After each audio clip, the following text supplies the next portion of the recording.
기섭은 막상 큰 소리를 치면서 집을 나왔지만 마땅히 갈 곳이 없다. 전깃줄을 지나가면서 윙이 울리는 1월의 매서운 칼바람에 기가 얼어붙는 듯하여 주머니에 꽂아졌던 손을 빼 귀에 가져가 보지만 덜덜 떨리는 몸은 주체할 수가 없다. 재작년 IMF로 박봉에 시달리는 직원들에게 감봉까지 해오며 근근히 버텨오던 회사가 결국 2달치 봉급마저 낼름 삼긴 채 문을 닫아버리자 벌어놓은 돈 없던 기섭은 능력없다는 마누라의 잔소리가 듣기 싫어 아침마다 집을 나와 시내를 싸돌아다닌다.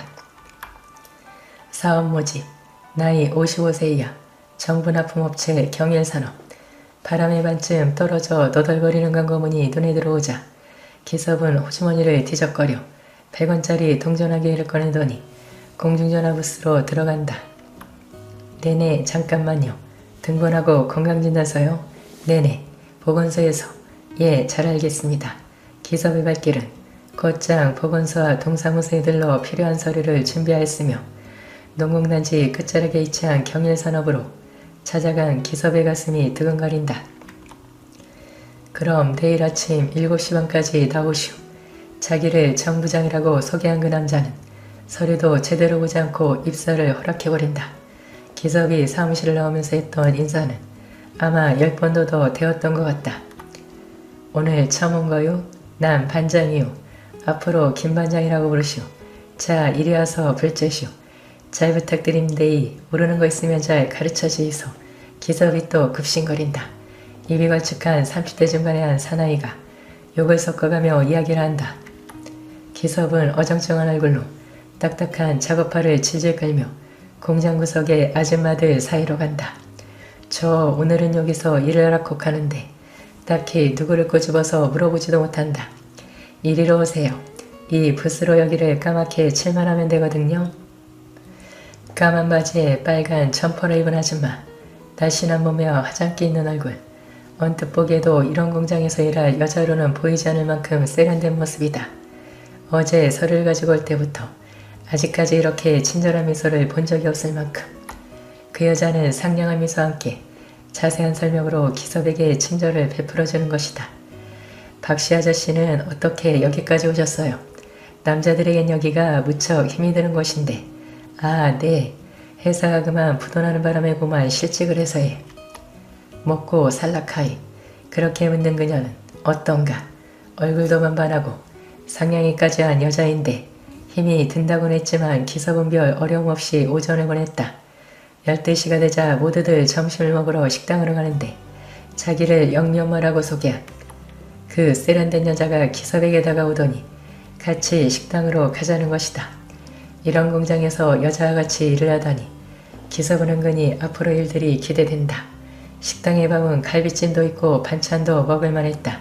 그런데 식사가 끝나자 모두들 어디로 가버렸는지 사라져버리고 마땅히 쉴 곳을 찾지 못한 기섭은 공장으로 들어가 드럼통 안에 나무 불씨를 살려보려고 마른 나무를 몇 개 집어넣었다. 에이, 이거 뭐가 이러노? 후후, 뭘 가르쳐주고 일을 시켜 먹어야지. 콜록콜록. 그놈의 장작은 불 붙을 생각은 않고 연기만 사람을 따라다녀 코가 맺고 기침이 난다. 공장이라고 하지만 조립식에 엄청나게 큰 탓으로 바람만 막아줄 뿐 왜 그리 채운지 엄청난 갱음을 내며 돌아가던 커다란 기계마저 조용하니 공장 안은 더욱 을신연스럽다. 어디 가서 눈이라도 좀 붙이지 왜 혼자 여기 계세요. 정막을 깨트리면서 들려오는 소리. 기섭은 소리나는 쪽을 돌아보았다. 영미엄마다. 영미엄마가 다가오자 은은한 화장품 냄새가 기섭의 코를 스쳐 지나간다. 이번 토요일날 일찍 마치면 뭐 하실 거예요? 기섭은 무슨 소린지 몰라 고개를 갸웃거린다. 이렇게 중노동을 하는데 쉬는 날에는 뭔가 재밌는 일들이 있어야 하잖아요. 호호. 아, 네, 아직 처음이라서 아무런 계획도. 실업자였던 기섭이 계획이 있을 리 없다. 어머, 잘됐네요. 그럼 저하고 청송에 있는 약스터 나가실래요? 청송 약스터에. 그러지요 뭐. 기섭은 갑작스러운 영미엄마의 제의를 받아들인다. 거기에는 어떤 의도도 없고 저의도 없다. 그냥 언급결에 받아들인 것 뿐이다. 그렇게 첫날은 지나가고 이틀, 사흘. 웅장한 기계가 돌아가고 엄청난 공장 같았지만 별다른 기술이 필요 없는 단순 작업이기에 처음엔 적응이 안 될 것 같았던 기섭도 어느덧 공장의 일에 조금씩 익숙해져 가고 있다. 그리고 모든 일들은 누가 시키는 것이 아니고 자기가 알아서 해야 하며 그렇지 않으면 사람들에게 따돌림을 받는다는 것을 알 수 있었다. 전날 자전거를 타고 왔던 기섭은 이제 차가 있는 다른 사람들에게 꼽살을 끼는데 토요일이 되자 일찍 작업을 마친 기섭은 그날도 남의 차를 얻어 타려고 서성이고 있었다. 빠방 빵빵 갑자기 울리는 클렉션 소리에 기섭이 놀라며 뒤를 돌아보니 공장 주위에서 일어난 먼지를 뽀얗게 덮어쓴 흰색 티코가 한 대 서 있었던 것이었다. 타세요. 그 사람은 다름 아닌 영미 엄마였으며 짧은 한마디였지만 정겹게 느껴진다. 기섭은 목내를 하듯 고개를 숙이더니 차문을 열고 올랐다. 안 씻었죠? 저도 안 씻었는데 호호. 다른 사람들은 씻느라고 늦나봐요. 작은 차는 붕하는 소리와 함께 공장에서 점점 멀어진다. 아니 우리 집은 저쪽인데. 기섭을 태운 차가 다른 길로 가자 기섭이 손짓을 한다. 벌써 잊었어요? 오늘 약수터 가기로 한 것? 호호. 그렇다. 엉겁결해버린. 약속이었지만 오늘이 바로 그날이었던 것이다. 그래 까짓거. 오랜만에 여행 한번 해보는 거지 뭐. 그것도 여자와 함께. 기섭은 집에 가봐야 여시 같은 마누라. 맨날 졸라대는 자식 새끼에 시달리는 것보다 이기에 바람이라도 한번 쐬보자는 생각에 더 이상 아무 말도 하지 않았다. 호호호. 자는 집에서 그냥 놀아도 되는데 그냥 놀자니 심심해서. 호호. 몸매도 날씬하고 얼굴도 반반해 보이지만 영미 엄마가 입을 한번 열었다 하면 아무리 생각해도 머릿속이 완전히 텅 빈 여자 같다는 생각이 든다. 차는 어느덧 안동을 지나 꾸불꾸불한 산길로 접어들었다. 아하. 일이 고된지 앉아있으려니 잠이 설슬 오면서 하품이 자꾸만 난다. 그렇다고 여자가 운전하는데 그냥 모른 척하고 잘 수도 없는 형편이다. 끼. 아직 약수터는 좀 남아있는 것 같은데 갑자기 차가 멈추어 선다. 아무래도 찝찝해 못 견디겠어요. 어디 들어가서 좀. 사실 공장에 그만한 먼지들을 다 뒤집어 썼으니 몸은 찝찝하고 머리도 끈적였다. 설마 모텔에서 차가 선 것은 테라피였으니 기섭이 놀라는 게 당연하다. 어쩔 수 없잖아요. 2층인데 내과에서 씻을 수도 없고. 얼른 나오면 돼요. 기섭은 주머니를 뒤적거렸다. 여관에 들어가는데 여자에게 돈을 내게 할 수는 없지 않은가. 그러나 주머니에는 1,000원짜리 몇 장뿐. 이건 남자 체면이 완전 구겨지는 것이다. 영미 엄마는 그걸 눈치챘는지 앞장서서 카운터로 가더니 대실료를 지불해버린다. 203호. 계단을 올라가는 영미 엄마가 왜 그리 쫄랑대는 것처럼 보일까.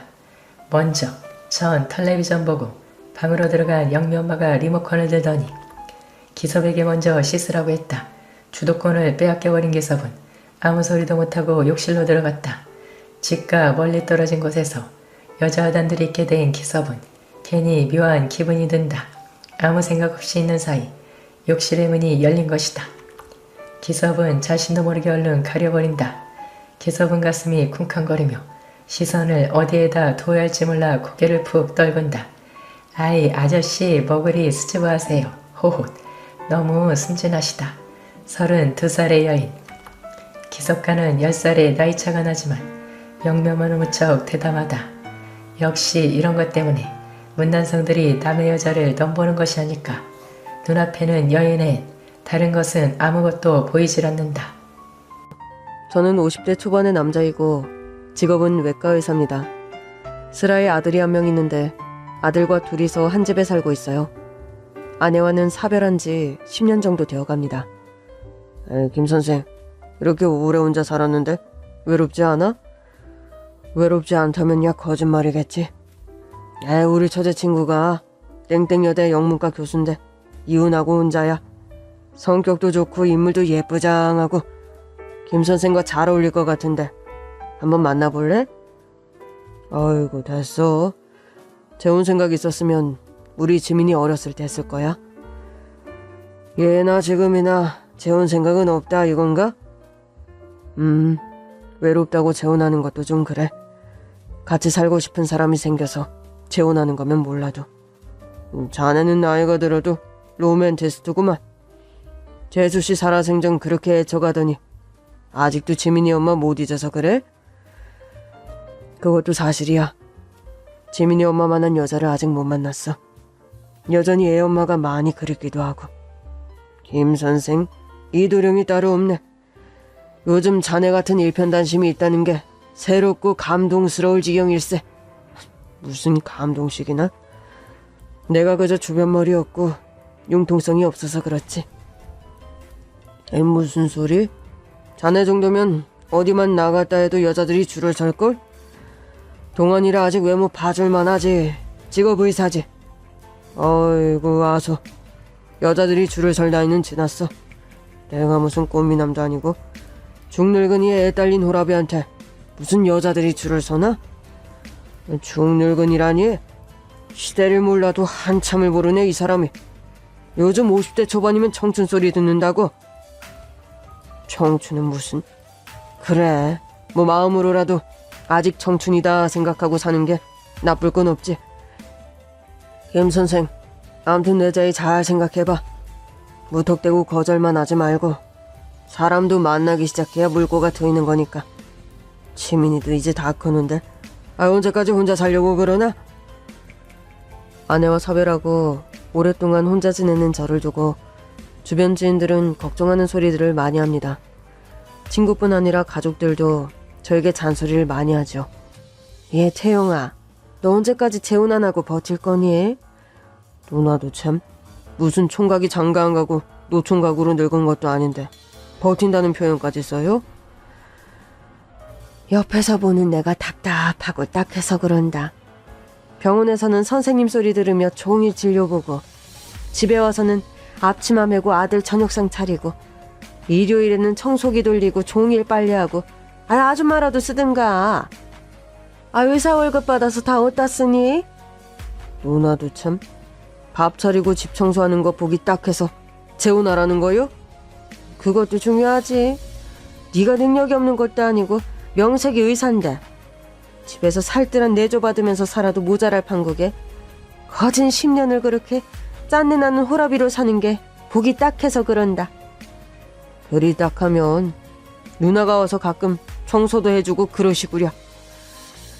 내가 너희 동네 살 때는 자주 갔잖니.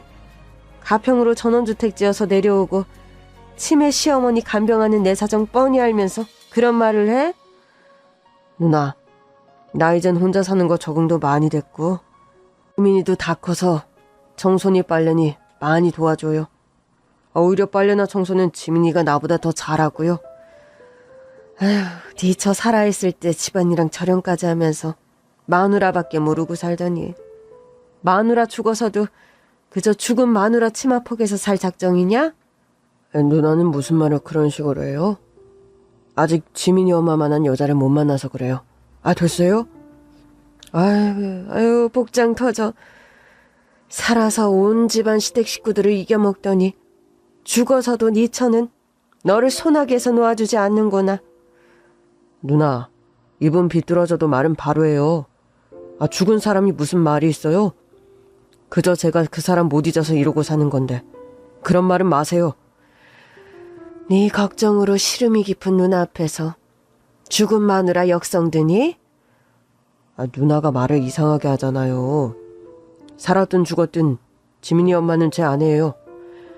남편이 아내 편 드는 게 뭐 잘못된 것도 아니잖아요. 참, 하늘이 내린 애처가가 따로 없다.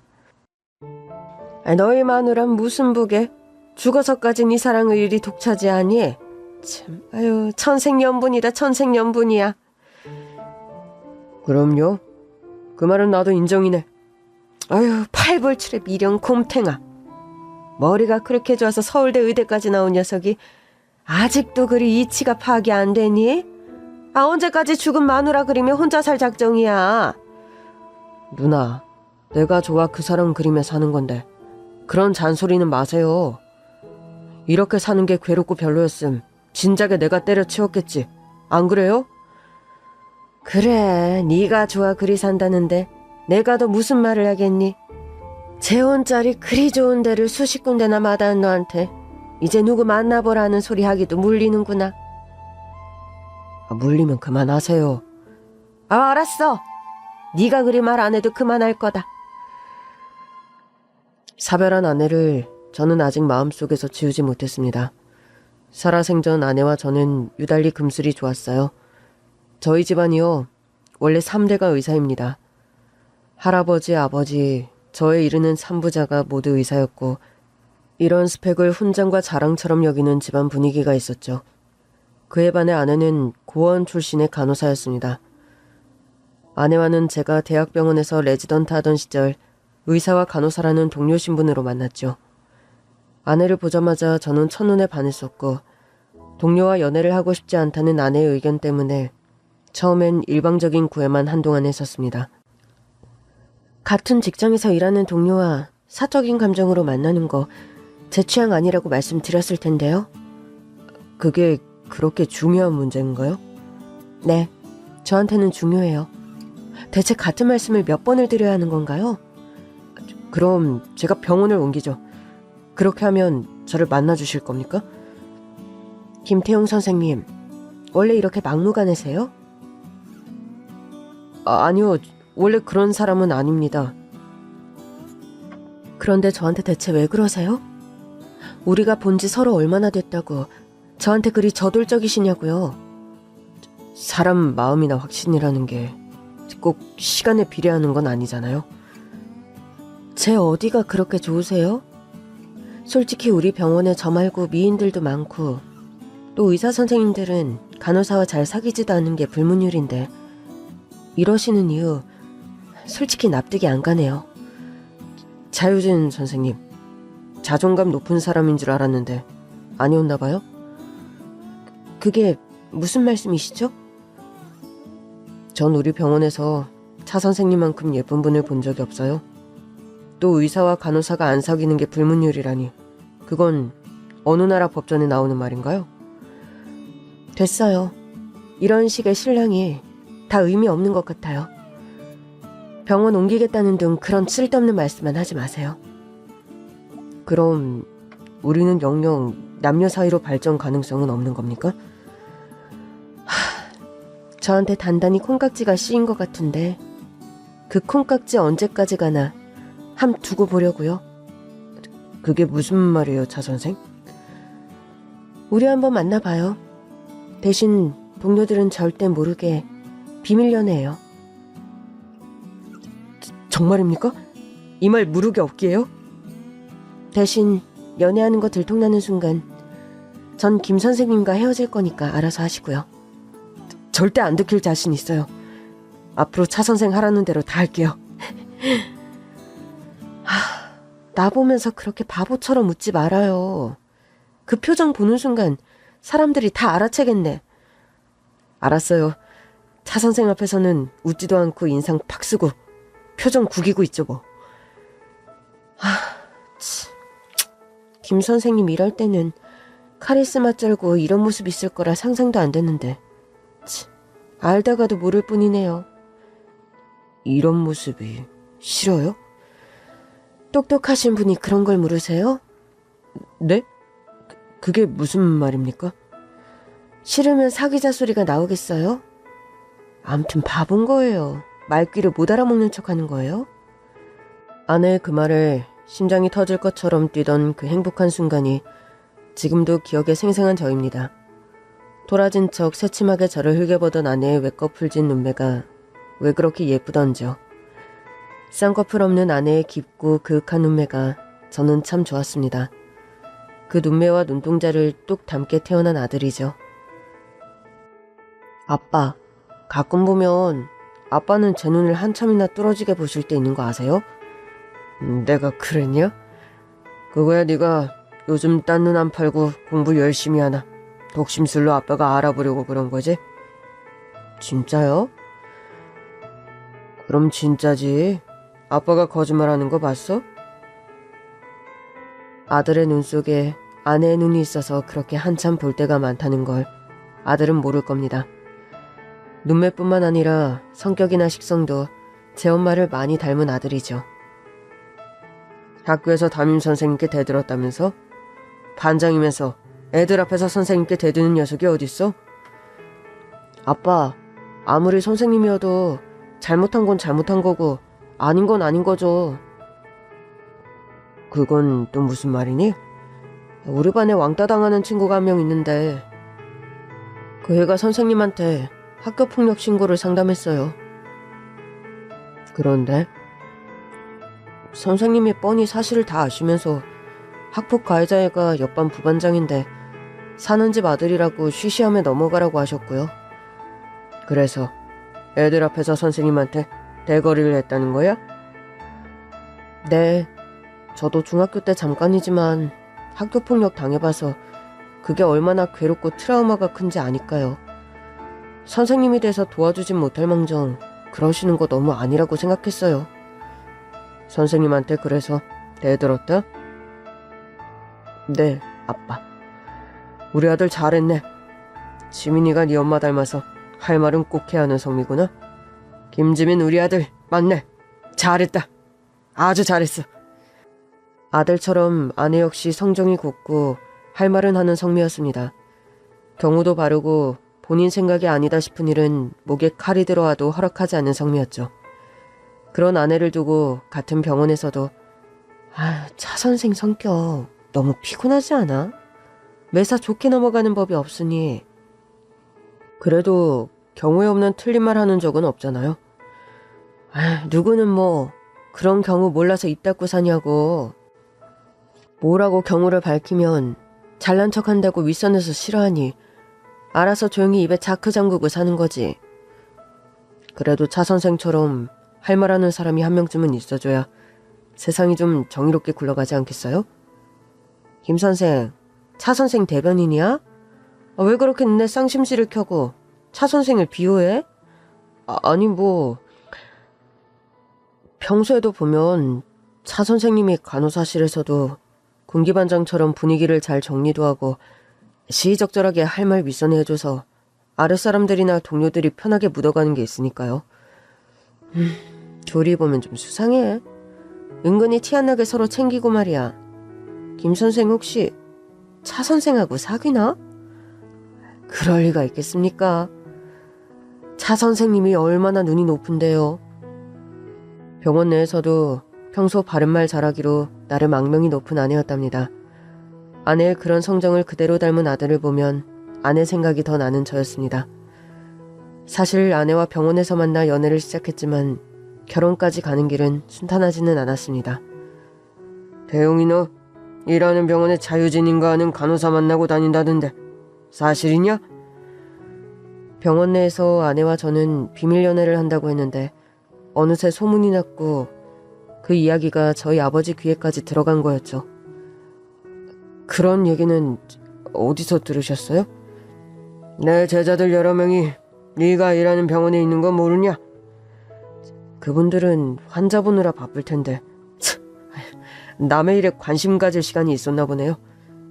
네가 지금 그 사람들 탓할 계제냐? 어디 만날 여자가 없어서 같은 병원에 간호사를 만나? 간호사 만나는 게 뭐가 어떻다고 그런 말씀이세요? 우리 집안이 어떤 집안인데 그런 소리가 나와? 너 명색이 외과 의사가 될 녀석이 수준에 좀 맞는 여자를 만나라고 하는 말이 뭐가 잘못이야? 아버지, 차 선생, 유진이는 저보다 수준이 높으면 높았지 저보다 모자란 사람이 아닙니다. 모자란 사람이 아니다? 네, 매사 현명하고 똑부러지고 되려 제가 배울 게 많은 여자라고요. 너 설마 그 간호사랑 결혼이라도 약속했니? 아직 제가 그런 말은 못 꺼냈지만 전 그 여자와 결혼하고 싶습니다. 내가 그 자유진이란 여자에 관해 안 알아봤을 것 같으냐? 설마 지금 차 선생에 관해 뒷조사라도 하셨단 말씀이세요? 그럼 하나밖에 없는 아들이 병원 사람들 다 눈치채게 연애를 하고 다닌다는데 안 알아봤겠니? 아버지, 왜 그런 쓸데없는 오지랖을 부리세요? 간호사인 것도 탐탁치 않은데 고아원 출신, 근본도 모르는 여자를 며느리로 들일 수 없으니 한철 놀고 적당히 헤어질 생각을 해. 한철 놀다니 연애가 무슨 모기 때 돌아다니는 건가요? 이놈의 자식, 너 아주 그 여자에게 돌아도 제대로 돌았구나. 아버지께서 아무리 반대하셔도 저 차 선생과 헤어지지 못합니다. 그리고 조만간 프로포즈해서 결혼할 거고요. 짝. 인정사정 없이 따귀를 올려붙이는 아버지였습니다. 고얀 녀석 같으니라고. 내가 널 어떻게 키웠는데 너에 대한 기대치를 뻔히 알면서 그런 식으로밖에 말을 못해? 아버지, 차 선생이 탐탁치 않으셔도 제발 한 번만 만나보세요. 일단 만나보시면 아버지 생각도 달라지실 겁니다. 예? 그런 수준도 안 되는 여자를 만나볼 만큼 예비가 한가해 보이니? 그 여자와 결혼할 생각이거든. 이 집에서 호적하고 당장 나가라. 여보, 지금 한창 콩깍지 씌어서 철없이 연애하는 애한테 왜 그리 걱정이세요? 에? 도무지 대도 않은 여자를 가지고 연애니 결혼이니 말도 안 되는 소리를 짓거리잖아. 여보, 태용이가 이제껏 제대로 뭐 여자를 만나봤어요. 여태 공부한다고 새님처럼 지내던 애가 처음 연애를 해서 잠시 정신이 없는 거니 당신이 그러려니 하세요. 네? 어머니, 저 잠깐 철없는 연애하는 거 아니에요. 그 여자랑 결혼하겠다는 제 결심 변함없을 겁니다. 너 눈치 없이 그런 얘기를 꼭 해야겠니? 아버지 노하신 건 이 눈에 안 보여? 저 녀석이 정말 끝까지. 태용아, 너나 아버지나 오늘은 그만 대화하는 게 좋겠다. 얼른 넌 네 방으로 들어가. 나갔다 오겠습니다. 자유진인지 뭔가 하는 그 간호사 만나러 가는 거냐? 네, 내친 김에 나가서 오늘 결혼하자고 말할 생각입니다. 두 분 끝까지 반대하시면 저 집안과 절연하는 한이 있어도 차 선생과 결혼할 거니까 그리 아세요. 뒷목 잡고 쓰러지는 아버지를 뒤로하고 저는 집을 뛰쳐나왔습니다. 한달음에 아내를 만나러 가서 결혼하자고 다짜고짜 청혼을 했죠. 집에서 무슨 일 있었죠? 차 선생 귀신이에요? 청혼을 일요일 대바람에 추리닝 차림으로 하는 사람이 어딨어요? 내 청혼이 너무 성의 없었나? 아니요, 난 그런 형식적인 걸 말하는 게 아니에요. 차 선생이야말로 무슨 일이 있었어요? 혹시 내가 모르는... 김 선생님, 사실 얼마 전에 김 선생님 아버님이 절 찾아오셨었어요. 뭐라고? 우리 아버지가? 김 선생님한테는 말 안 하려고 했는데 집에서도 우리 만나지 말라는 언질이 있던가요? 실은 그 문제 때문에 아버지랑 좀 다투고 나오는 길이에요. 그럴 줄 알았어요. 당신 표정이 딱... 잘 보시건 김 선생님 아버님이 김 선생님과 헤어지라 말씀하시더군요. 차 선생, 그런 말 귀담아 들을 만큼 어리숙한 사람은 아니죠? 어리숙하진 않지만 현실적인 셈속은 제가 좀 둔했던 것 같아요. 소각적인 기준이랄까, 그런 것도 별 생각 없이 살아왔고. 그게 무슨 말이요? 내가 간호사, 당신은 의사. 솔직히 사회적인 신분으로만 봐도 당신과 나의 결합은 내가 많이 처지는 게 사실이죠. 그런 소리 좀 그만하면 안 돼요? 의사가 벼슬이고 간호사는 뭐 종이라도 된답니까? 사람들 의식 속에는 아직 그런 게 좀 있는 것 같아요. 종까진 아니어도 간호사는 뭔가 의사 밑에, 저 한참 밑에 그런 직업군이란 인식이요. 그런 인식이 뭐요? 그런 거 상관없이 우리가 서로 사랑하는데 우리 둘이 결혼하는 게 뭐가 대수라고. 저도 처음엔 그렇게 생각했어요. 김 선생님이 날 사랑하는 진심을 이제는 나도 알고 나 역시 김 선생님 너무 사랑하니까요. 그런데 대체 뭐가 문제라는 거야? 김 선생님 아버님이 그러시더군요. 당신과 결혼하더라도 평생 나를 며느리로 인정하는 일은 없을 거라고요. 어르신들 되도 않는 아집스런 발언. 그렇게까지 신경 써야 해요? 무시하고 살아가면 뭐 집안이랑 절연이라도 하고 살 건가요? 어차피 김 선생님 아버님이랑 할아버지 대를 이어 외과의잖아요. 명성자자한 그 병원 이어서 하실 3대 독자가 집안 눈밖에 나서 뭐가 좋을 것 같아요? 지금 할아버지 병원 이어받지 못할까봐 그래요? 그게 그렇게 걱정돼? 당신 지금은 그게 아무 문제 아니란 식으로 말하겠지만 그런 마음이 대체 언제까지 가겠어요? 내가 아무 상관없다는데 무슨 말이에요? 차 선생, 내 진심을 그렇게나 몰라요? 다 알죠. 아는데요. 사람은 사랑만으로 사라지는 동물은 아니에요. 어찌어찌 시간이 흘러 우리 두 사람 받아들인다고 해도 전 평생 시대거른들로부터 멸시받는 신세 못 벗어날 거예요. 그럼 그 스트레스를 고스란히 김 선생님에게 전가하게 되겠죠. 무슨 소설 써요? 시나리오 쓰냐고요? 앞날이 그렇게 환하게 잘 보이면 간호사 관두고 차라리 돗자리 깔지 그래요. 내 말이 지금 과장 같아요? 내가 간호사인 것뿐 아니라 고아인 거 더 싫다고 하셨어요.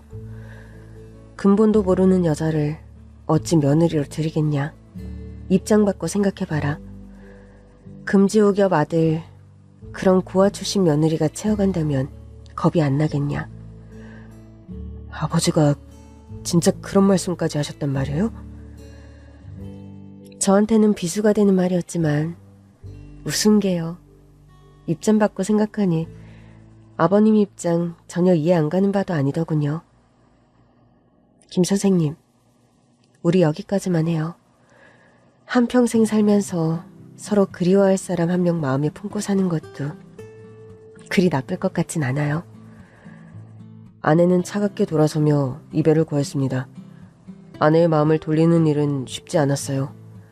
매사 성정 자체가 아닌 건 아닌 거고 본인이 결정한 일은 웬만해선 목에 칼이 들어와도 바꾸지 않는 성미의 아내였으니까요. 전 식음을 전폐하고 한동안 술만 들이부었습니다. 병원에도 병가를 내고 당분간 나가지 않았죠. 곡기를 끊고 술만 마신 결과 위장에 탈이 났고 전 한밤중에 응급실에 실려갔어요. 수액을 맞으며 겨우 눈을 뜨려는데 김 선생님, 이렇게 바보 같은 사람이었어요? 차 선생이 여기를 어떻게... 외과의국에 박 선생님이 연락줘서 알았어요.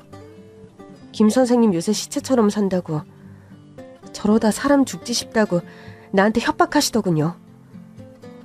내가 죽던 말든 이제 상관할 바 아니잖아요. 내가 뭐라고 이렇게까지 하세요.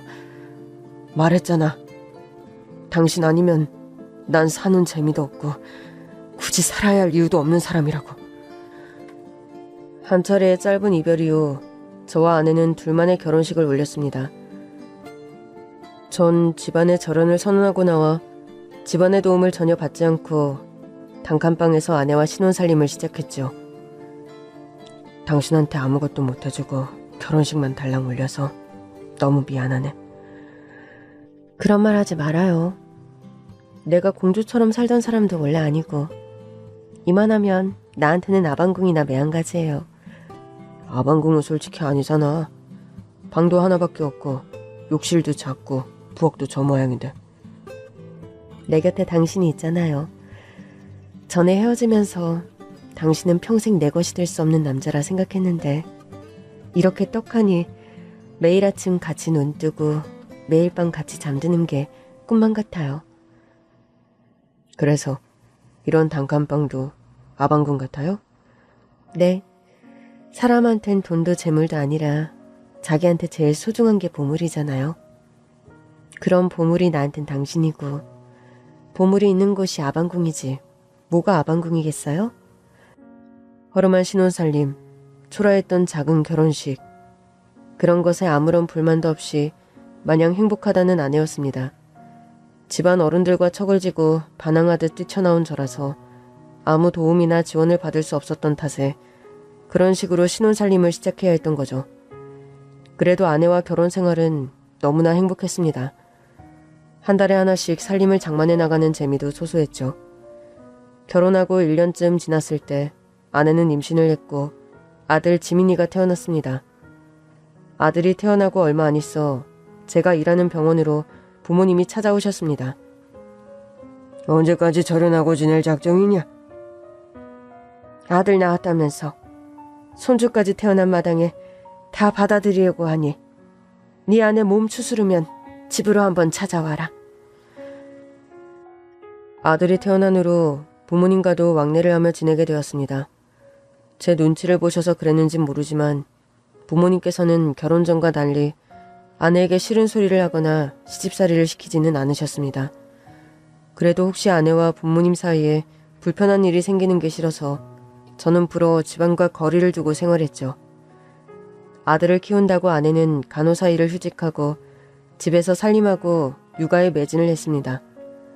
아이는 건강하고 똘똘하게 잘 컸고 아내와의 사이는 더없이 좋았죠.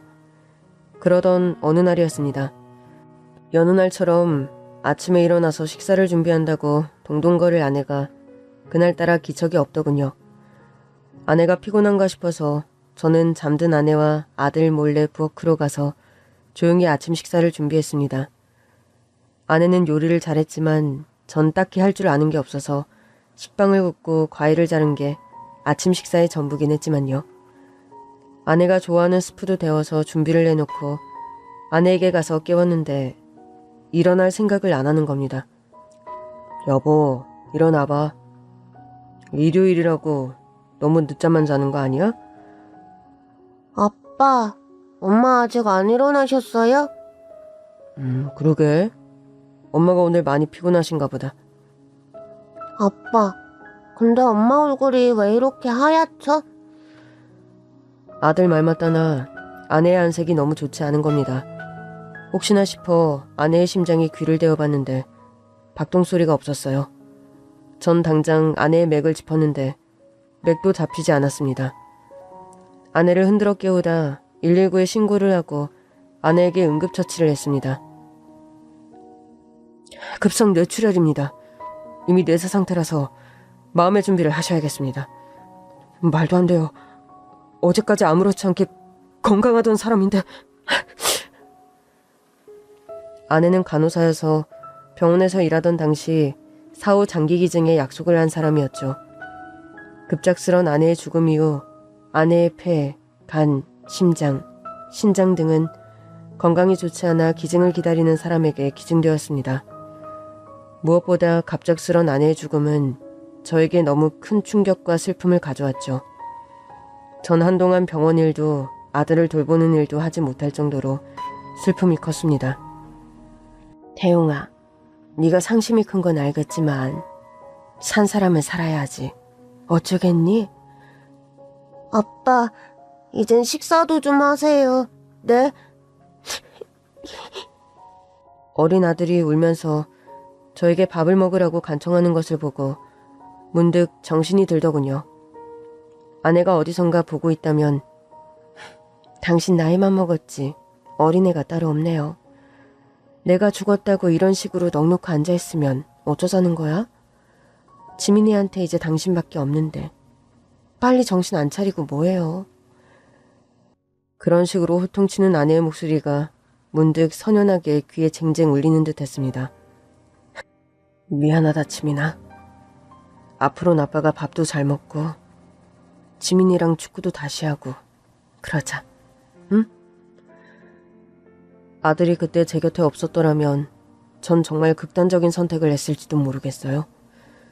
그만큼 아내라는 존재는 저에게 절대적이어서 아내를 잃은 상실감을 극복하는 일이 쉽지 않았습니다. 시간이 약이라는 말이 있던가요? 사무치는 그리움이 연해지고 아내의 빈자리가 가져오는 허전함이 그냥 일상으로 자리 잡는 순간이 제게도 오긴 오더군요. 아직도 아내의 생일이나 결혼기념일에는 혼자서 늦게까지 술잔을 기울이게 되지만 말입니다. 며칠 전에 마침 아내와 저의 결혼기념일이었습니다. 그날 와인 한 병을 꺼내서 밤늦게 혼자 거실에서 마시고 있었죠. 밖에서 들어오던 아들이 그런 저를 보고 아빠 술 드세요? 오늘따라 잠이 좀 안 오네. 이제 들어오니? 네. 아, 참. 오늘 엄마 아빠 결혼기념일이죠? 그걸 어떻게 알았어? 그냥 날짜 보다가 알았어요. 아빠가 오늘도 늦게까지 술 혼자 드시겠다. 그런 예상하며 들어왔고요. 내가 매년 그랬니? 아빠 설마 모르셨어요? 결혼기념일마다 매년 같은 와인 드시잖아요. 하긴 숨기기엔 내가 너무 대놓고 표를 내긴 했구나. 그 와인 엄마랑 특별한 추억이라도 있는 와인이에요? 네 엄마랑 결혼할 때 축복받지 못하는 결혼을 하는 바람에 식을 너무 대충 올렸었거든. 제대로 된 예물 하나 못 해주고 그래서 너무 미안했는데 네 엄마가 결혼 첫날 밤 이 와인을 준비했었단다. 엄마가요? 아빠가 옛날부터 와인을 좋아했거든. 당신이 좋아하는 와인을 같이 마시면 좋을 것 같았다면서. 와인도 잘 모르고 돈도 없을 때였는데 네 엄마가 아빠가 좋아한다고 와인을 준비했다는 게 아빠는 감동이었지. 암튼 우리 엄마 멋쟁이셨네. 그러게 말이다. 네 엄마처럼 멋있는 여자가 세상에는 또 없구나. 아들은 연민 섞인 눈으로 절 한참 쳐다보더니 방 안으로 들어가더군요. 해마다 아내와의 결혼기념일 날 같은 와인을 혼자서 한 병 비우는 저만의 연례 행사를 알고 있는 아들이기에 함께 마시자거나 그런 말 없이 저를 배려해서 그런 거였죠. 아들은 그렇게 저를 배려할 정도로 머리가 굵었고 최근에는 수능 시험을 치러서 대학생이 되었습니다. 어려서부터 공부를 잘한 아들은 서울대에 입학하게 되었죠. 아내가 죽고 10년 후 내 아들이 서울대 입학하는 날이 다가왔습니다. 아침 일찍부터 일어나 준비하고 학교에 도착해서 뿌듯한 마음으로 아들의 입학식을 지켜봤죠. 입학식이 끝나고 아들이 학교에서 필요한 행정 절차를 밟는 동안 저는 오랜만에 캠퍼스 이곳저곳을 둘러보고 있었습니다. 저의 모교이기도 한 그 학교를 오랜만에 산책하는 기분이 남달랐죠. 그때였어요.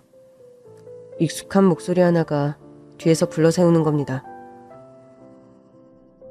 거기 김태웅 선생 아니요? 제 이름을 부르는 소리에 뒤돌아보니 평소 아버지와 각별하게 지내던 병원장 어르신이 반갑게 인사를 하며 다가오더군요. 아버지 뻘의 병원장이시라 저도 다가가서 허리를 숙여 인사를 했죠. 안녕하세요. 박 원장님께서는 여기 어쩐 일이세요? 조카 손녀가 오늘 서울대에 입학을 해서 말이야. 응원차 방문을 했지. 그러시군요. 축하드립니다, 박 원장님. 축하는 김 선생이 들어야지. 남자 혼자 몸으로 아들을 그렇게 훌륭하게 키워서 서울대를 입학시켰으니 칭찬들어 마땅하지 않은가. 아들 녀석이 공부 열심히 해서 들어온 건데요, 뭐. 아무튼 김 선생은 옛날부터 겸양이 흘러넘친다니까. 세월이 많이 흘렀는데 나이도 많이 안 먹었네. 자기 관리 비결이 뭔가? 오랜만에 만났다고 좋은 소리만 너무 해주시는 거 아닌가요? 아니야. 내가 마음에 없는 소리 못하는 사람인 거 김 선생도 잘 알지 않나. 병원장님이야말로 그대로시네요. 그대로는 무슨. 병원 일도 은퇴하고 요즘은 손주 손녀 보는 낙에 사는 할아버지인가. 그래도 건강하고 정정하고 보기 좋으십니다. 김 선생, 여태 혼자 지내나? 네, 아직 혼자입니다. 재혼 생각 없다는 건 전에 들어서 아는데 이제 그만 외로운 생활 좀 정산하지 그러나? 하나밖에 없는 아들도 대학까지 갔는데 홀아버지가 너무 그러고 있으면 아들도 점점 마음에 짐이 되는 법이라고. 막상 그런 얘기를 들으니 마음이 무거워지는 게 사실이더군요. 전 제 입장만 생각해서 지금의 삶에 적응하고 살아왔는데 아들이 그런 생각을 할 수도 있다는 건 예상 외의 문제였습니다. 지금쯤은 저 하늘 어딘가에서 김 선생 와이프도 바랄 거야. 김 선생이 외롭지 않게 동반자를 만나기를 말이야. 글쎄요, 정말 그럴까요? 내 딸도 사별해서 혼자 있는데 한번 만나보게. 평소에 저라면 당연히 거절했을 선자리인데 그날따라 이상하게 거절의 말이 나오지 않았습니다. 병원장님 연세가 원체 지긋하신 분이었고 어려서부터 집안과 왕래가 잦은 분이라 저에게는 아버지 같은 분이기도 해서 더 그렇기도 했죠. 그냥 한번 만나나 보자 하는 생각으로 나간 자리였습니다. 그런데요, 병원장님 제안에 약속 장소로 찾아갔더니 죽은 아내가 웃으며 커피숍에 앉아 있는 겁니다. 아무리 눈을 씻고 다시 쳐다봐도 분명 그 여자는 아내가 맞았고 전 처음에 꿈을 꾸고 있는 게 아닌가 착각이 들 정도였죠. 안녕하세요. 김태용 선생님 되시나요? 네, 맞습니다. 그런데 제가 지금 너무 충격을 받아서 말이 제대로 나오지가 않네요. 무슨 일이라도 생기신 건가요? 헛소리하는 거라 생각하실진 모르겠지만 죽은 아내와 너무 똑같이 생기셔서요. 전 휴대폰을 꺼내 아내의 사진을 보여주었습니다. 여자 역시 경악하긴 마찬가지였죠. 이분이 정말로 돌아가신 아내분이란 말씀이세요? 네. 본인이 보기에도 너무 똑같죠? 세상에 가끔 똑같이 생긴 사람이 있다지만 이건 그렇다고 넘기기엔. 혹시 아내분 성함이랑 고향이 어떻게 되세요? 병원장님의 딸과 이야기를 나누다 저는 제가 미처 몰랐던 아내의 숨겨진 과거를 마주하게 되었습니다. 무슨 비밀이 아내에게 숨겨져 있었냐고요? 아내가 고아원 출신이라고 하자 무릎을 탁 치는 여자였어요. 김 선생님, 이거 일단 저와 선생님만 아시고요. 김 선생님 아드님과 제가 이모 조카가 맞는지 유전자 검사 한번 받아보죠. 아무래도 김 선생님 아내분이 제 쌍둥이 언니인 것 같아요. 알고 보니까요, 그 옛날 병원장님과 제 아내의 친모는 독일에서 유학생 신분으로 만났답니다. 그렇다고 사귀는 관계는 아니었고 그저 친구 사이였는데 하룻밤 실수로 제 아내의 친모, 그러니까 장모님이 임신을 한 거였어요. 당신이나 나나 사귀는 관계도 아니고 각자 좋아하는 사람 따로 있는데 아이만 낳으면 한 명씩 데리고 각자 갈 길 가요. 뱃속의 아이가 쌍둥이라니 그것도 현실적인 해결책 같네. 어차피 각자 가정 꾸리고 살 거라면 나 출산 이후엔 우리 서로 연락하지 말기로 해요. 장모님은 독일 현지에서 일란성 쌍둥이 딸을 낳았고 아내는 장모님이, 그 여자는 병원장이 데리고 갔던 겁니다. 그러니까 언니는 엄마가 데리고 갔던 거고 전 아빠가 데리고 갔던 거예요. 우리 아내는 그런 얘기를 한 번도 한 적이 없어요. 그랬을 거예요. 엊그제 알아보니까 언니가 불과 2살 때 독일 현지에서 엄마랑 엄마가 결혼했던 독일 남자가 교통사고로 명을 달리했더군요. 그럼 그쪽이 제 처제란 말입니까? 네, 맞아요. 제 아빠는 그 옛날 독일에서 저를 데리고 한국으로 귀국해서 지금의 엄마를 만나 결혼해 가정을 꾸리신 거고요. 저희 아빠와 저희 친엄마는 평생 서로 연락 안 하고 살기로 하셔서 아빠는 지금 이런 상황도 모르고 계세요. 전혀. 아니, 세상에 어떻게 이런 일이.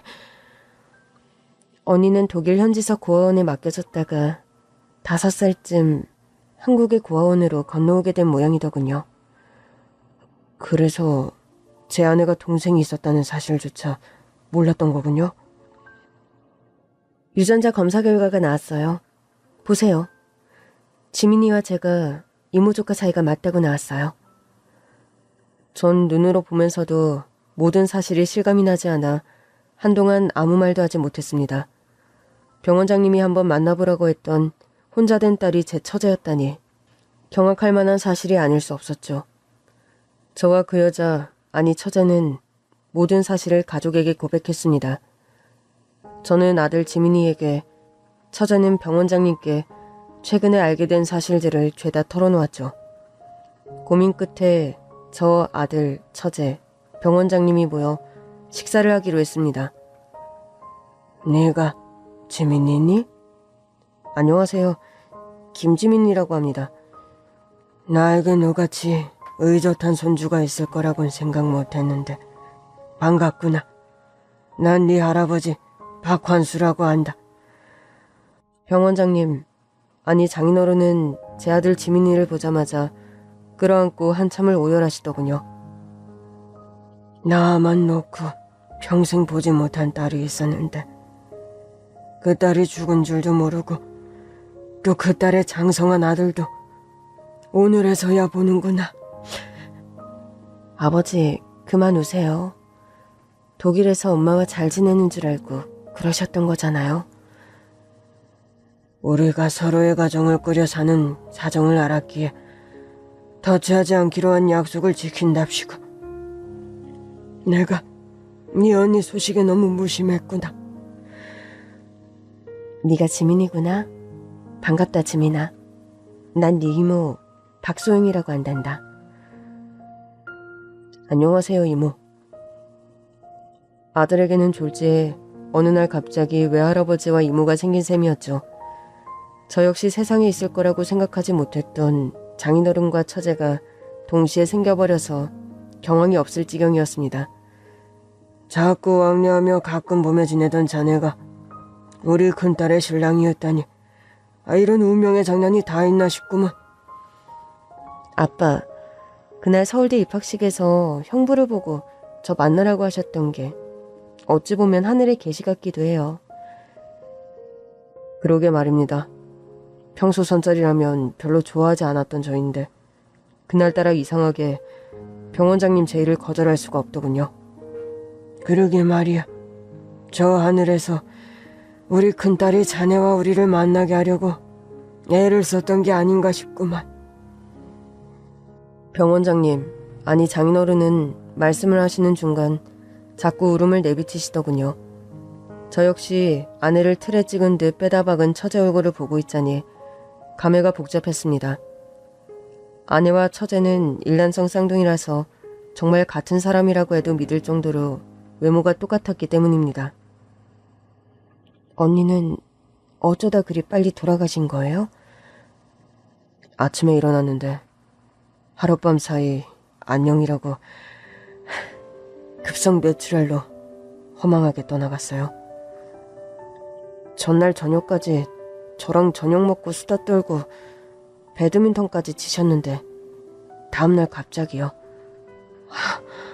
세상에, 너무 충격이 크고 상심이 크셨겠어요. 저희 아빠는 지금도 엄마 많이 그리워하세요. 재혼자리도 그래서 늘 마다하셨고요. 지민아, 그런 얘기까지 안 전해드려도 된다.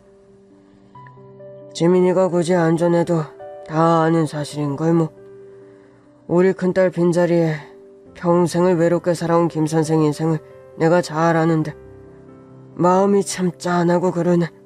앞으로라도 우리 가족처럼 지내면서 자네의 말년이 조금이라도 덜 외로웠으면 싶네. 아버지 말씀이 옳아요. 형부, 제가 뭐 언니 빈자리를 대신해 드릴 순 없겠지만 그래도 처가 식구 2명 생겼다 생각하세요. 제가 필요한 일이 있으면 언제든 부르시고요. 말이라도 그렇게 해줘서 고마워요. 말씀 편하게 하시고요. 그리고 지민아, 너도 엄마 대신 이모 손길 필요한 일이 있으면 언제든 이모 호출하렴. 알았지? 네, 이모. 감사합니다. 처제와 장인어른의 존재를 알게 된 후 아내의 기일이 돌아왔습니다. 처제는 아침 일찍부터 집에 와서 제수 준비를 나서서 하는 겁니다. 이렇게까지 고생시키려고 부른 게 아닌데. 무슨 말씀이세요? 남자 둘이서 제사 준비를 하면 얼마나 하겠어요? 제가 사별해서 혼자 살지만 소시적의 종갓집 며느리 출신이라 제수 음식 준비는 전문이니까. 형부는 소파에 앉아 계세요. 처제는 어떻게 알았는지 아내가 평소 좋아하던 음식들 위주로 제수 준비를 하는 겁니다. 잡채도 오징어 산적도 아내가 좋아하던 음식인데 말도 안 했는데 어떻게 알았어요? 정말요? 언니니까 나랑 입맛이 비슷하겠거니 했는데 울 언니 나랑 생긴 것뿐 아니라 식성도 비슷했구나. 그런 말을 하며 음식 준비를 하는 처제였습니다. 오후쯤이 되어서 장인어른도 집에 술과 과일을 들고 방문하셨습니다. 오셨어요, 장인어른? 우리 큰딸 제사인데 와야지. 자식 앞세운 게 제일 큰 죄라지만 그래도 우리 얼굴 한번 못 본 딸 제사상이라도 봐야지 싶어서. 씁쓸하고 슬픈 얼굴로 제사상 옆을 지키는 장인어른이었습니다. 그래도 아들과 늘 둘이서 제사를 지내다가 처제와 장인어른이 함께한 제삿날이라 저와 아들에게는 의미가 남달랐죠. 우리 큰딸은 생전에 어떤 아내였나? 장인어른이 제수 음식을 먹으며 문득 그런 질문을 하시는 겁니다. 지민 엄마요? 할 말은 꼭 하는 성미에 경우도 바르고 오지랖도 넓고. 제가 팔불출이라 제 눈에는 세상에서 제일 예쁘고 마음씨도 착한 아내였어요. 언니랑 형부 금슬이 남달랐다는 얘기는 들었어요. 지민이도 엄마 많이 기억나니? 그럼요. 제가 9살에 돌아가셔서 기억은 다 나요. 엄마와 관련된 건요. 요리를 잘하셔서 쿠키나 빵 같은 간식도 엄마가 직접 만들어주셨어요. 곰돌이 모양 쿠키 같이 만들던 거 아직도 기억에 생생하고요. 결혼 전에 간호사 일하다가 지민이 낳고 집안일만 했거든요, 그 사람이. 결혼 반대 심하셨다면서요? 한때 지민 엄마랑 결혼하려고 집안에 의자라고 나와 단칸방 서 신혼 살림 시작했어요. 신혼 초에 그 사람이 고생을 좀 많이 했죠. 엄마 아빠 얼마나 닭살 부부였는지 몰라요. 어린 제가 가끔은 엄마 아빠 사이에 개밥에 도토리처럼 끼어 사는 기분이 들 때가 있었다니까요. 어머, 지민아, 그 정도였니? 어머, 지민아, 그 정도였니? 우리 언니 빨리 떠나긴 하셨지만 그런 결혼 생활을 하셨다니 내가 막 부럽고 셈이 나는데? 아내와 똑같이 생긴 처제가 제수 음식을 먹다 말고 웃음을 터뜨리더군요. 처제는 아내보다 성격이 유하고 온건한 타입의 사람입니다. 사람 면전에 직언을 하고 경우가 아니라고 자기 생각을 말하는 스타일은 아니죠. 그럼에도 그 쾌활한 웃음소리는 또 아내와 똑 닮은 것이었어요. 피는 물보다 진하다더니 쌍둥이 자매라 웃음소리까지 똑같은 게 신기했습니다. 아내를 평생 그리워하며 혼자 살아왔는데 이런 저의 그리움을 알아채고 처제와 장인어른을 만나게 해준 걸까요? 아마 아내의 그런 배려가 이런 믿지 못할 운명적인 만남을 만들어낸 것이라는 생각도 듭니다. 나는 우리 지민 엄마에게 평생 죄스런 아비인데 지민 엄마가 그래도 배우자도 잘 만나고 이런 떡두꺼비 같은 아들도 낳아놓고 떠났다니 그나마 한 조각 마음의 위안이 되는구나.